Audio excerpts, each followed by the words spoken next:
Després d'un petit descans en el calendari de la Copa Catalana de Promovelocitat, les Metrakit, Conti i GRC van tornar a arrencar els seus motors al circuit Racing DC dins el recinte del Parc Motor Castellolí el passat dissabte 10 de juliol.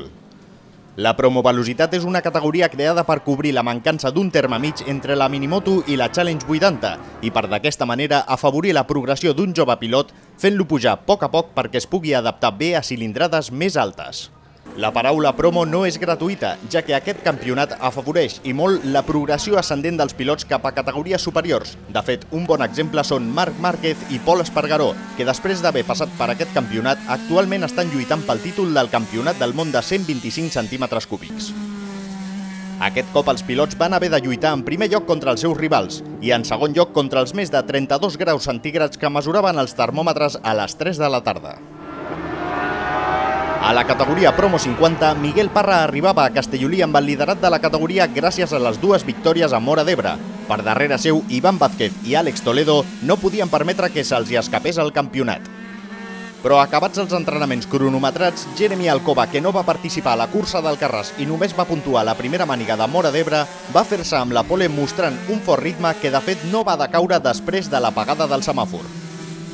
Durant els primers comparsos de la prova, Alcoba i Parra van protagonitzar una bonica lluita per la primera posició, que es va aturar per una bandera vermella degut a un accident a l'equador de la cursa.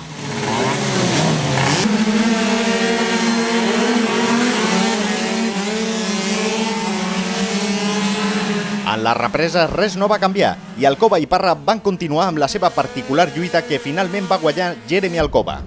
Parra va ser segon i Àlex Toledo va ser el tercer classificat d'aquesta primera màniga. A la segona màniga, més del mateix. Aquest cop Parra va agafar la capdavantera de la cursa i Alcoba el perseguia a roda durant gran part de la sessió. Parra tenia un ritme més baix que el pilot del Motoclub Constantí i, de fet, el tercer pilot de la cursa, Lucas Gallego, va apropar-se perillosament al duo de davant, però Alcoba va aconseguir passar a Parra i va obrir un petit forat que va ser suficient per emportar-se també aquesta segona màniga a Promo 50. Per darrere d'Alcoba, un altre cop Parra, i en tercera posició Lucas Gallego, que va realitzar una gran segona màniga. Alcoba avança posicions a la general gràcies a les dues victòries al Racing DC i ara té 139 punts. El líder de la categoria continua sent Miguel Parra amb un total de 286 punts. La Copa de la Promo 70 arribava amb Àlex Borner com a líder gràcies a la seva regularitat, seguit de Borja Sánchez 8 punts per sota i Aarón Fernández Puello a 3 punts de Sánchez. La pole va ser per Borja Sánchez i acompanyant-lo a la primera fila Àlex Borner i un nou vingut, Aron Canet, del Motoclub Sueca. Àlex Borner va sortir molt ràpid, però de fet es va adelantar a la sortida i això li passaria factura. Per darrere, Borja Sánchez i Aron Canet rodaven molt junts i, de fet, poques voltes després de la sortida, Canet va fer-se amb la segona posició i va enganxar-se a Borner per intentar passar-lo. Sánchez tampoc es desenganxava de Canet i tots tres van protagonitzar una gran cursa fins a la caiguda de la bandera a quadres, sota la que van passar en primer lloc Borner, seguit de Canet i en tercer lloc Sánchez, però tots tres dins del mateix segon.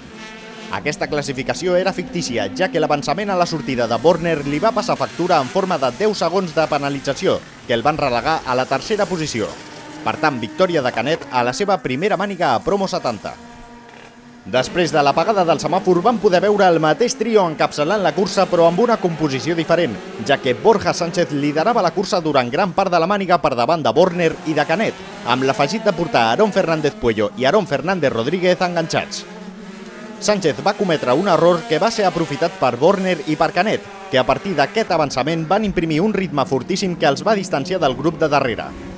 En la lluita per la tercera posició, Fernández Rodríguez veia factible avançar Sánchez, però el pilot de Metrakit sap tancar portes i no va permetre a Rodríguez assolir el seu objectiu. Davant Canet tampoc va poder amb Borner i va ser aquest últim qui va creuar la meta en primera posició per davant de Canet i de Sánchez.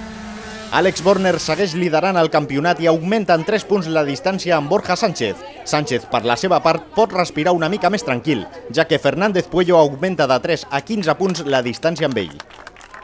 Per poder assistir a la propera cursa de la Copa Catalana de Promovelocitat haurem d'esperar-nos fins al setembre, concretament fins al dia 4, quan els pilots tornaran al circuit d'Alcarràs per disputar la quarta prova d'aquesta especialitat.